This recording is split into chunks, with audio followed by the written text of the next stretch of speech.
I'm Carol Lee Smith, and as a lawyer who's worked in the field of mediation and conflict resolution for a long time, I find it really interesting to think about how we put together a structural approach to what we do about conflict and the techniques that we can develop around addressing that conflict and also interpreting what's happening.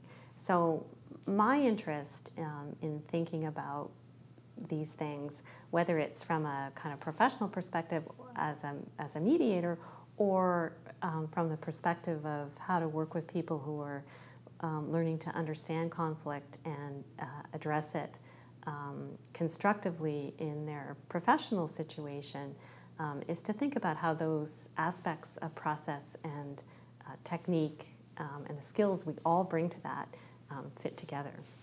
One of the things that's really important to understand, I think, about us as human beings generally, but it becomes very important in thinking about conflict, is that reason and emotion are very closely connected.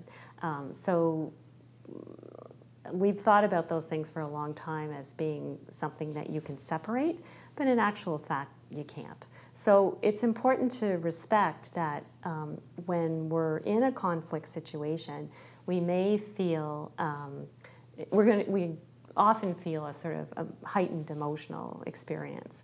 And that is both something that we have to think about how we're going to manage, but it's also an opportunity to understand that emotion and an emotional response is kind of a red flag for us.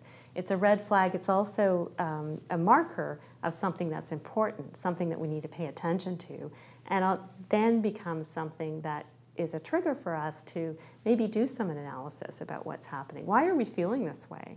Like, why is it that the woman in the parking lot is feeling such a heightened response to the fellow who's parked beside her? What is it about what he's doing that's making her feel that way? And then that ultimately takes her to a place where she thinks about, she kind of goes through that process. She thinks about, what is it that's happening here? I'm having this response. This is a conflict moment for us. What might be behind it for him? What is that reflection? What might be there for him? And then doing some interpretation about what is it that could possibly have brought him to this place and to be unloading on me. Not to take that to a place where she has to accept that that's okay or accept that that's something she needs to,